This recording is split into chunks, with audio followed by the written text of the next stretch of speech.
ஓமதழையில் இன்னும் நெருங்கி சேர்வதேயல் ஆவல் பூமியின் இன்னும் நெருங்கி சேர்வதேயல் ஆவல் பூமியின்.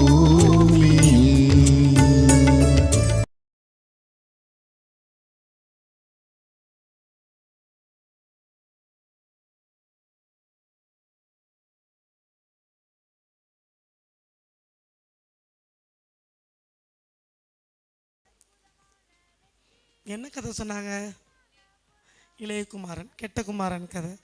அப்போ புதுவாழ்வு, ஒருவன் கிறிஸ்துவுக்குள் இருந்தால் முதல்ல கிறிஸ்து உள்ளே வரணும். கிறிஸ்து ஒரு ஓட்டப்பந்தயத்தில் நம்ம பங்கெடுக்கிறோன்னா அந்த ஓட்டப்பந்தயத்துக்கு ஒரு லுங்கியோ நைட்டியோ போட்டுட்டு ஓட முடியாது. ஓட்டப்பந்தயத்துக்குரிய காஸ்டியூம் என்ன இருக்கணும்? கரெக்டாக இருக்கணும். ஷூ இருக்கணும், ட்ராக் பேண்ட் இருக்கணும், ரன்னிங் ரேஸில் அந்த லைன் கரெக்டாக இருக்கணும், இலக்கு சேர வேண்டிய இலக்கு டெஸ்டினேஷன் தெரியணும், எங்கே போய் ஓடி முடிக்கணும் அப்படிங்கிற இலக்கு தெரியணும். அப்போ ஒரு ஓட்டப்பந்தயத்துக்கு முதல்ல தயாராகணும். ஓட்டப்பந்தயத்துக்கு எந்திரிக்கவே முடியல ஒருத்தனால், அவன் ரன்னிங் ரேஸில் ஓட முடியுமா? ஓட முடியாது. அப்போ ஓட்டப்பந்தயம் இருக்குது. நம்ம ஒரு நிகழ்ச்சியில் கலந்து கொள்ள போகிறோம், ஒரு ஸ்போர்ட்ஸ் ஈவெண்ட்டில் நம்ம கலந்து கொள்ள போகிறோன்னா என்ன செய்வோம்? அதுக்கு முன்னாடி வார்ம் அப் பண்ணுவோம். அதுக்கு முன்னாடி நம்ம ரெடி ஆவோம். இன்றைக்கி நாளைக்கு நம்ம பெரிய ஒரு ஓட்டப்பந்தயத்துக்கு கலந்து கொள்ள போகிறாங்க. நம்ம பிள்ளைங்கன்னா என்ன பண்ணுவோம்? ட்ரைனிங் கொடுப்போம், ப்ராக்டிஸ் கொடுப்போம். ஓட்டப்பந்தயத்துக்கு என்ன கொடுப்போம்? ப்ராக்டிஸ். இன்றைக்கி ஆண்டவர் நமக்கு பூலோகத்தில் அந்த லைஃப்பை தான் கொடுத்துருக்காரு. Practice makes man perfect. ஒரு மனுஷன் ப்ராக்டிஸ் பண்ண அவனுடைய வாழ்க்கை இன்னும் நான் எப்படி உண்மையாக இருக்கணும், இன்னும் நான் எப்படி அன்பாக இருக்கணும், இன்னும் நான் எப்படி கற்புள்ளவனாக இருக்கணும், நான் இன்னும் எப்படி உண்மை உள்ளவனாக இருக்கணும், நான் இன்னும் எப்படி ஒழுக்கம் உள்ளவனாக இருக்கணும், ஒவ்வொன்றும் நம்ம என்ன செய்யணும்? ப்ராக்டிஸ். அப்போ ஃபஸ்ட்டு நாள் தலைப்பு என்ன? புது வாழ்வு. ப்ராக்டிஸ் உள்ளே வரணும்னா யார் வரணும்? ஃபஸ்ட்டு ஏசு கிறிஸ்து உள்ளே வரணும். ஏசு கிறிஸ்து உள்ளே வந்தால் தான் அது பண்ணியா ஆட்டுக்குட்டியான்றது தெரியும். பண்ணி என்ன செய்யுமா? படுத்து எந்திரிச்சு அப்படியே அசிங்கத்தை சாப்பிட போகுமா? ஆனால் ஆடு மாடு எப்படி எந்திரிக்குமா? அது முன்னிலையிலேருந்து எந்திரிக்கும் போது முழங்கால் போட்டு எந்திரிக்குமா? அப்போ முதல்ல கிறிஸ்து என்ன செய்யணும்? உள்ளே வரணும். உள்ளே வரும்போது தான் நம்ம என்ன செய்வோம்? புது வாழ்வு நமக்குள்ளே கிடைக்கும். நம்ம மூஞ்சி கழுவி இருக்கோமா? நான் காலையில் சொன்ன மாதிரி நம்ம நீட்டாக இருக்கோமா? நம்ம முதலாவது கிறிஸ்து எனக்குள்ளே இருக்காரா? முதல்ல பொய் சொல்லக்கூடாதுங்கிறது நமக்கு தெரியணும், திருடக்கூடாதுங்கிறது நமக்கு தெரியணும், விபச்சாரம் பண்ணக்கூடாதுங்கிறது நமக்கு தெரியணும், அடுத்தவன் சொத்துக்கு ஆசைப்படக்கூடாதுங்கிறது நமக்கு தெரியணும். அப்போ உள்ளுக்குள்ளே யார் இருக்கணும்? கிறிஸ்து இருக்கணும். கிறிஸ்து இருந்தால் தான் இது தப்பு, இது நல்லது, இது கெட்டது நமக்கு டிஃப்ரென்ஸ் தெரியும், வித்தியாசம் தெரியும். அப்போ கிறிஸ்து உள்ளே வரும்போது என்ன வரும்? வாழ்க்கை மாற்றப்படும், புது வாழ்வு. கிறிஸ்து உள்ளே வரும்போது தான் கெட்ட குமாரனை என்ன சொல்கிறோம்? இளையகுமாரன். முன்னாடி கெட்ட குமாரன் சொன்னாங்க, இப்போ ட்ரெண்ட் என்னவாயிருச்சு? இளையகுமாரன். சரியா? 2K கிட்ஸ்லாம் என்ன பண்ணிட்டாங்க? அதை இளையகுமாரன் கொண்டு வந்துட்டாங்க. நான் சண்டே ஸ்கூலில் இருக்கும்போதெல்லாம் கெட்ட குமாரன் கதை. ஆனால் அதில் நிஜமான கெட்ட குமாரன் யார்? நமக்கே தெரியும் இல்லை? கடமைக்கு வேலைக்கு போய்ட்டு, கடமைக்கு அப்பா கூட இருந்துட்டு, கடமைக்கு எல்லாம் பண்ணிவிட்டு, கடைசியில் கம்பேர் பண்ணி பார்க்கும்போது மூத்த குமாரன் தான். அப்போ நம்ம எப்படிப்பட்ட உண்மையான மனம் திரும்புதல் நமக்குள்ளே வேணும். உண்மையான மனம் திரும்புதல் அதுதான் தெய்வம் தேடுகிற மனிதன். உண்மையான மனம் திரும்புதல். அந்த உண்மையான மனம் திரும்புதல் உள்ளே வரும்போது அது என்ன கிடைக்குது? புது வாழ்வு பெற்றவன். புது வாழ்வு உள்ளே வந்தவனே பிசாசு சும்மா இருப்பான்? இருக்க மாட்டான். என்ன பண்ணுவான்? சோதனையில் 2 வகையான சோதனை உண்டு. ஒன்று சொல்லுங்களேன், நம்மளா தேடி போய் ஆப்பில் உட்கார்றது, இன்னொருத்தர் நமக்கு ஆப்படைக்கிறது. அப்படி தானே? அவனவன் தன் சுய இச்சையினாலே சிக்குண்டு சோதிக்கப்படுகிறான். நம்மளா போய் நம்மளோட சுய இஷ்டம், நம்மளோட இச்சையினால் சோதனை வர்றது ஒன்று. இன்னொன்று யோசேப்புக்கு வந்த சோதனை போல். கர்த்தரால் வருகிற சோதனை. நம்ம என்ன பண்ணுவோம்? ஒரே ஒரு வசனத்தை மட்டும் பிடிச்சுக்குவோம். என்ன வசனம்? சோதனை தாங்கி கொள்கிற பலன் அவர் தருகிறார். இந்த சோதனை எனக்கு கர்த்தரால் வந்ததுன்னு வர எல்லாத்தையும் கர்த்தர் மேலே தூக்கி போட்டுருவோம். அப்படி இல்லாமல் புது வாழ்வு உள்ளே வரும்போது சோதனை கர்த்தரால் வர சோதனையா இல்லை நம்மளா தேடிக்கிற சோதனைன்றது பகுத்தறிவு நமக்கு கண்டிப்பாக ஆண்டவர் தருவார். அப்போ ஆண்டவர் நமக்கு கொடுக்கும்போது அப்போ எப்பேற்பட்ட சோதனையாக இருந்தாலும் மேற்கொள்வார். யார் உள்ளே இருந்தா? கிறிஸ்து உள்ளே இருந்தா. அப்போ புது வாழ்வு உள்ளே இருக்கும்போது சோதனை என்ன பண்ணுவோம்? ஈஸியாக வெல்ல முடியும். அதனால தான் 2வது நாள் வசனம், தேவனுக்கு புது வாழ்வு உள்ளே இருந்தால் ஆட்டோமேட்டிக்காக ஒபீடியன்ட் உள்ளே வந்துடும். ஏசு உள்ளே இருக்கும்போது கீழ்ப்படிதல் உள்ளே வந்துடும். கீழ்ப்படிதல் உள்ளே வரும்போது என்ன வரும்? பிசாசுக்கு எதிர்த்து நிற்போம். இது என் தேவனுக்கு பிடிக்காது, இது என் கணவருக்கு பிடிக்காது, இது என் மனைவிக்கு பிடிக்காது, இது என் குடும்பத்திற்கு பிடிக்காது, இது என்னுடைய சமயம் சார்ந்தவங்களுக்கு பெரியவங்களுக்கு என் பைபிளில் போட்டிருக்கு பிடிக்காது, நான் இதை செய்ய மாட்டேன். அப்போ உள்ளே வரும்போது பிசாசு என்ன பண்ணுவான்? நமக்கு இச்சைகளை கொண்டு வருவான், சோதனை தருவான். அப்போ அதை என்ன செய்யணும்? நம்ம எதிர்த்து நிற்கணும். எதிர்த்து நிற்கும் போது ஆட்டோமேட்டிக்காக அவன் ஓடி போயிடுவான். ஓடி போகும்போது என்ன கிடைக்குது நமக்கு? 3வது ஒரு பர்ஃபெக்ஷன். ஜாக்கிரதையாக இருப்போம். எப்போ கீழே விழுவோம், கீழே விழுந்தால் எப்படி எந்திரிக்கணும். 7-70 தரம் விழுந்தாலும் யார் எந்திரிப்பானா? துன்மார்க்கன் என்ன செய்வானா? சடுதியில் சகாயமின்றி நாசம் அடைவான். அப்போ ஜாக்கிரதை, ஒரு பர்ஃபெக்ஷன், ஒரு பயபக்தியோட ஒரு ஜாக்கிரதை என்ன பண்ணுவோம்? முதல் நாள் கிடச்சா 2வது நாள், முதல் நாள் தலைப்பு நமக்குள்ளே கரெக்டாக வேலை செஞ்சதுன்னா அடுத்து 2வது நாள், 2வது நாள் தலைப்பும் கரெக்டாக வேலை செஞ்சதுன்னா 3வது நாள் ஜாக்கிரதையாக இருப்போம். ஜாக்கிரதையாக இருக்கும்போது என்ன செய்வான்? இன்னும் கொஞ்சம் பிசாசு அட்டாக் பண்ணுவான். என்ன போட்டிருக்கு 3வது நாள் வசனம்? வேவரிங் மைண்டாக இருக்காதீங்க. அழகாக தெளிந்த தண்ணி ஓடையில் போகிற மாதிரி அந்த தண்ணி தெளிந்த தண்ணியாக நிதானமாக பகுத்தறியுங்க. ஒரு காரியத்தை நிர்ணயம் பண்ணும்போது என்ன செய்யணும்? பொறுமையாக அமைதியாக இருந்து நம்மளை சுற்றி பேசுகிறவங்க என்ன பேசுகிறான்னு முதலாவது கேட்டுட்டு அதுக்கு ஒரு 2 நிமிஷம் யோசிச்சுட்டு பதில் சொல்லணும். தெளிந்த ஒரு டிசைடிங் அத்தாரிட்டி, ஒரு பொறுப்பில் இருக்கும்போதோ, ஒரு நம்மளுடைய வாழ்க்கையினாலும் நம்மளுடைய குடும்ப காரியங்கள்னாலும் படிப்பின் காரியங்கள், வேலை தொழில் சபை எதுனாலும் ஒரு தெளிந்த புத்தி எப்போ கிடைக்கும்? கிறிஸ்து உள்ளே இருக்கும்போது தான் தெளிந்த புத்தி கிடைக்கும். தெளிந்த புத்தி உள்ளே வரும்போது என்ன கிடைக்குது? திருப்பியும் பிசாசு நீ யோசிச்ச டிசிஷன் மேக்கிங் கரெக்டா, நீ ஜாக்கிரதையாக தான் இருக்கியா? அந்த லைன் என்ன போட்டிருக்கு? உங்கள் எதிராளியாகிய சிங்கத்தில் 2 வகை இருக்கு. சொல்லுங்க. ஒன்று யூத ராஜசிங்கம், இன்னொன்று எதிராளியாகிய பிசாசானவன். எப்படி இருக்கானா? கர்ச்சிக்கிற சிங்கம் போல விழுங்கல. சிங்கம் விழுங்குமா? விழுங்காது. பாம்பு தான் இறைய விழுங்கும். சரியா?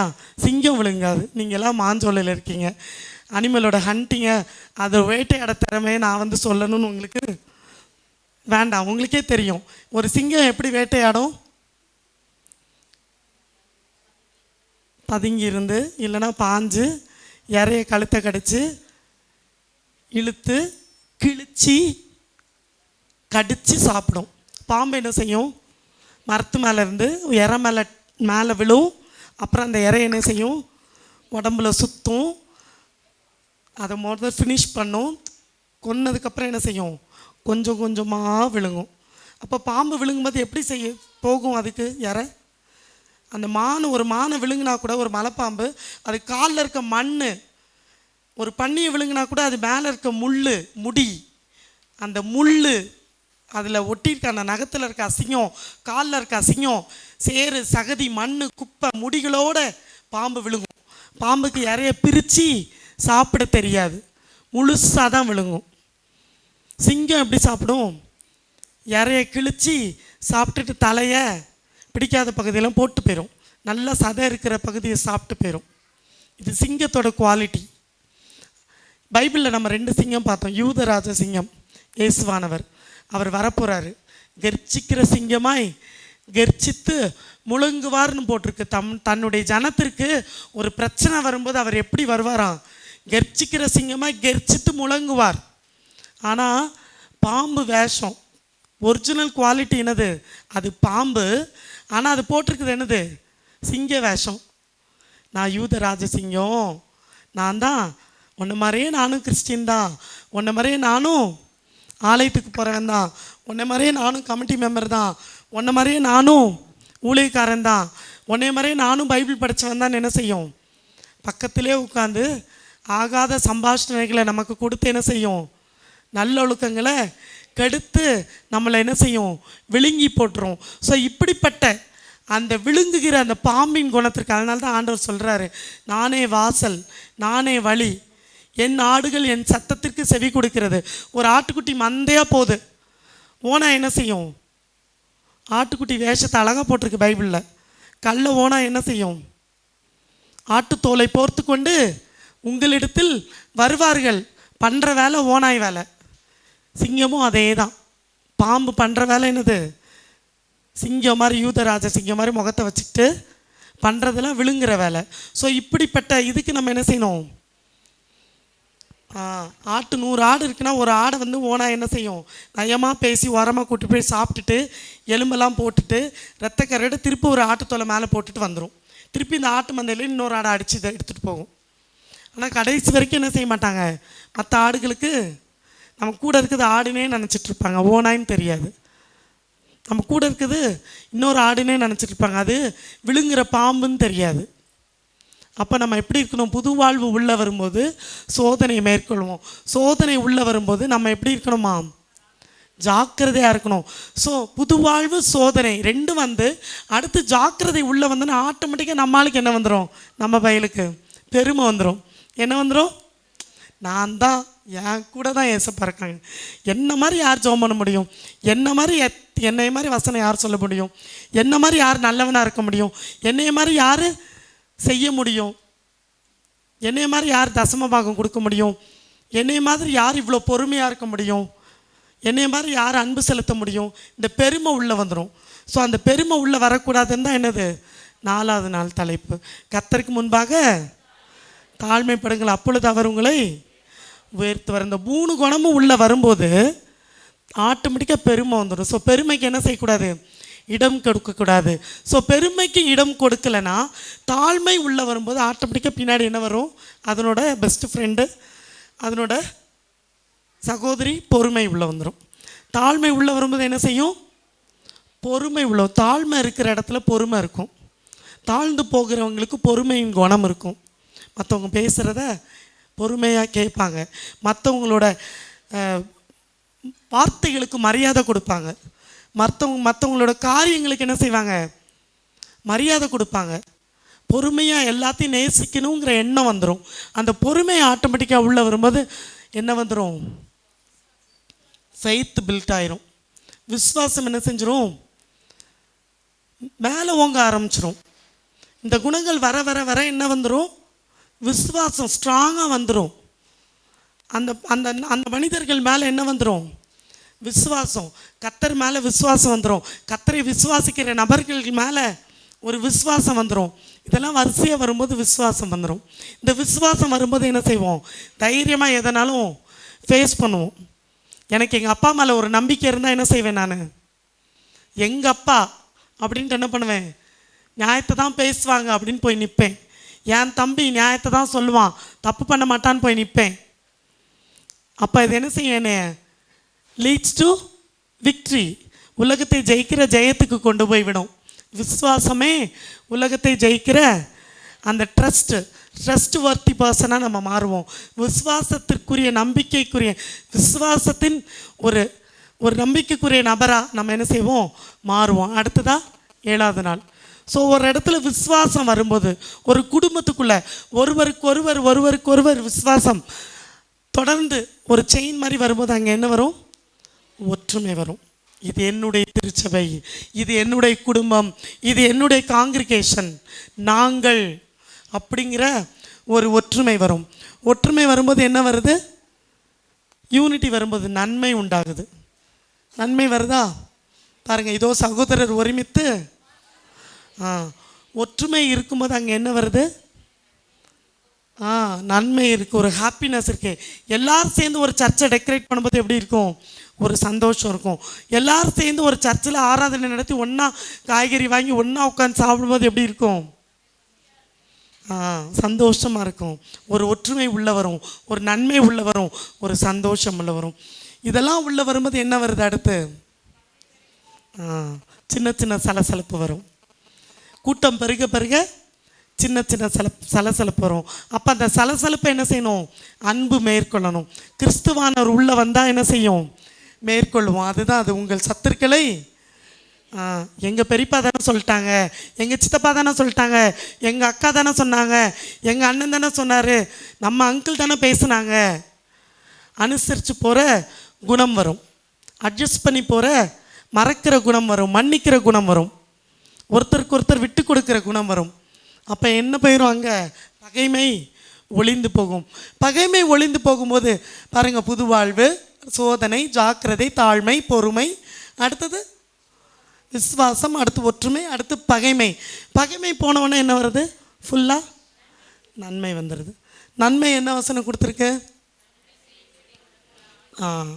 திருச்சபையில் கூட்டம், ஒற்றுமை இதெல்லாம் பெருகும்போது என்ன செய்வோம்? ஒரு மெடிக்கல் ஹெல்ப் பண்ணுவோம், ஒரு எஜுகேஷன் ஹெல்ப் பண்ணுவோம். நம்ம சர்ச்சில் யாராவது நடக்க முடியாதவங்க அவங்களுக்கு ஒரு மாதம் ஒரு அமௌண்ட் கொடுக்கலான்னு ஹெல்ப் பண்ணுவோம். அடுத்த லெவல், நன்மை செய்ய உனக்கு திராணி இருக்கும்போது அதை செய்யத்தக்கவர்களுக்கு செய்யாமல் இராது. அப்போ இந்த மேலே இருக்க ஒவ்வொரு தலைப்பிலையும் ஒவ்வொரு நிறைவை நாம் பார்க்கும்போது அந்த நிறைவு எங்கே கொண்டு வந்து விடுது? நம்மளை கடைசியில் நன்மையில் கொண்டு வந்து. நன்மை செய்து ஒரு மனுஷன் சந்தோஷமாக இருக்கும்போது கடைசியில் என்ன கிடைக்குது? கிரீடம் கிடைக்குது. கிரீடம் எங்கே போனால் கிடைக்கும்? அது ஒரு சபைக்கு எழுதப்பட்டிருக்கிறது. வெளிப்படுத்தல் 2:10. ஒரு சபை, 7 சபைகளில் ஒரு சபைக்கு எழுதப்பட்டிருக்கிறது. மரண பரியந்தம் உண்மையாயிரு. சபைனா யார்? ஏசப்பாவோட மணவாட்டி. திருச்சபை அவருடைய மணவாட்டி, அவர் மணவாளன். மணவாளனாகிய இயேசு கிறிஸ்து 2ஆம் வருகையில் வரும்போது அவருக்கு எதிர்கொண்டு போகிறது யாரா? மணவாட்டி. நான் சொல்லலை, பைபிளில் எழுதியிருக்கு. பைபிளில் எழுதியிருக்கு, வெளிப்படுத்தலில் எழுதியிருக்கு, 20ஆம் அதிகாரத்தில் எழுதியிருக்கு. மணவாட்டி என்ன செய்வலாம்? தன்னை அலங்கரித்து கொண்டு ஆட்டுக்குட்டியானவருடைய கல்யாண விருந்துக்கு ரெடி ஆகிறா. எப்படி ரெடி ஆகிறாளாம்? ஜீவ கிரீடத்தை தலையில் வைத்து கொண்டு. ஜீவ கிரீடம் இல்லாதவள் மணவாட்டி அல்ல. ஒரு கல்யாணத்துக்கு போகிறோம், நம்ம எல்லாரும் இங்கே தான் உட்காந்துருப்போம். இங்கே இருக்கிறது யார் இருப்பா? மணவாளனும் மணவாட்டி மட்டும்தான். அந்த மணவாட்டிக்கு மட்டும்தான் தலையில் க்ரௌன் இருக்கும். எல்லாத்துக்குமா வச்சுருப்பாங்க? அந்த கல்யாணத்துக்கு அட்டன் பண்ணுற எல்லாத்துக்குமா அந்த சர்ச்சில் க்ரௌன் வச்சுருப்பாங்க? மணவாட்டிக்கு மட்டும்தான் கிரீடம் கொடுக்கப்படும். அப்போ 2வது வருகையில் கிறிஸ்து வரும்போது நம்ம என்ன செய்யணும்? ஜீவ கிரீடம் தரிக்கப்பட்ட மணவாட்டியாக நமது குடும்பம், நமது திருச்சபை என்ன செய்யணும்? ஆட்டுக்குட்டியான ஒரு கல்யாண விருந்தில் நானும் ஒரு மணவாட்டி என்று பங்கடைய வேண்டும். ஸோ இந்த மணவாட்டியாக நம்ம உள்ளே போகணும்னா கருத்தலைப்பு என்ன இருக்கணும்? இது அவ்வளோத்தையும் நம்ம ஜெயிக்கணும். ஆமேன். ஹல்லேலூயா, ஹல்லேலூயா. ஜெயிக்கலாமா? ஜெயிக்கலாமா? நம்ம சந்ததியை ஜெயிக்க வைக்கலாமா? அழகான தலைப்பு, அழகான கருப்பொருள். நம்ம நீங்கள் தான் என்ன செய்யணும்? உங்கள் பிள்ளைங்களுக்கு சொல்லி கொடுக்கணும் எப்படி ஜெயிக்கணுங்கிறது. சந்தோஷமாக இருக்கீங்களா? தேங்க்யூ. ஹல்லேலூயா, ஹல்லேலூயா. ஆண்டவராகிய இயேசு கிறிஸ்துவினுடைய இந்த நாமத்தில் யாவரையும் வாழ்த்துகிறோம், வரவேற்கிறோம். எத்தனையோ பேருக்கு அந்த பாக்கியத்தையும் கிருபையான வாழ்க்கையை தந்திருக்கிறார். அந்த கிருபையை நினைத்து நம் கடவுளுக்கு நன்றி செலுத்துகிறார். ஈவிஎஸ்னுடைய இறுதி நாள் நினச்சி பார்த்தேன். இங்கே வந்த உடனே யாருமே இல்லையே, எப்படி சர்வீஸ் நடத்த போகிறாங்க அப்படின்னு நினச்சி பார்த்தேன்.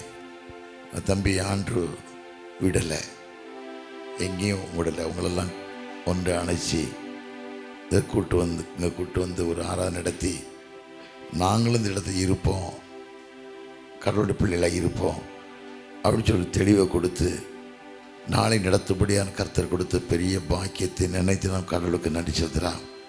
ஹல்லேலூயா. நினச்சி பார்க்கும்போது ரொம்ப சந்தோஷம். பிபிஎஸ் 10 நாளாக முடிச்சிட்டீங்க. புது வாழ்வு பெற்று மாற்றமல்ல, ஜீவ கிரீடத்தை பெறக்கூடிய மக்களாக நீங்கள் மாற போகிறீங்க. அந்த கிருபைகளுக்கு கடவுளுக்கு நன்றி செலுத்தலாம். இருக்கிறது சின்ன பிள்ளைகள், கொஞ்சம் பிள்ளைகள் தான். அருமையாக செயலாற்றி கொடுத்தீங்க. அந்த கிருபைக்கு நன்றி செலுத்தலாம். எல்லோரும் சாப்பிட்டு இங்கே தானே, எல்லோரும் ரெஸ்ட் எடுக்கணுங்க தானே. நல்லா ரெஸ்ட் எடுத்துகிட்டு காலையிலையும் ஆராதனை கலந்துக்கலாம். எல்லாம் காணிக்க எடுக்கலாமா? எல்லோரும் எழும்பலாமா? எழுந்து காணிக்க ஒரு பாடல் பாடி, ஆண்டவரே கரக்கூட இருக்கிற ராஜா, கரக்கூட இருக்கிற சாமின்னு கேட்கலாமா? புதுவாழ் பெற்ற பிள்ளைகளை மாறிட்டீங்க.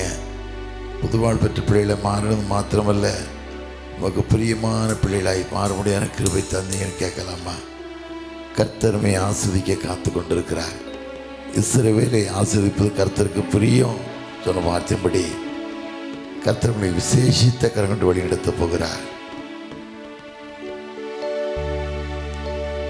எந்தன் கண்மலையானவரே, என்னை காக்கும் தெய்வம் நீரே. எந்தன் கண்மலையானவரே, என்னை காக்கும் தெய்வம் நீரே. வல்லமை மாட்சிமை நிறைந்தவரே, மகிமைக்கு பாத்திரரே. வல்லமை மாட்சிமை நிறைந்தவரே, மகிமைக்கு பாத்திரரே.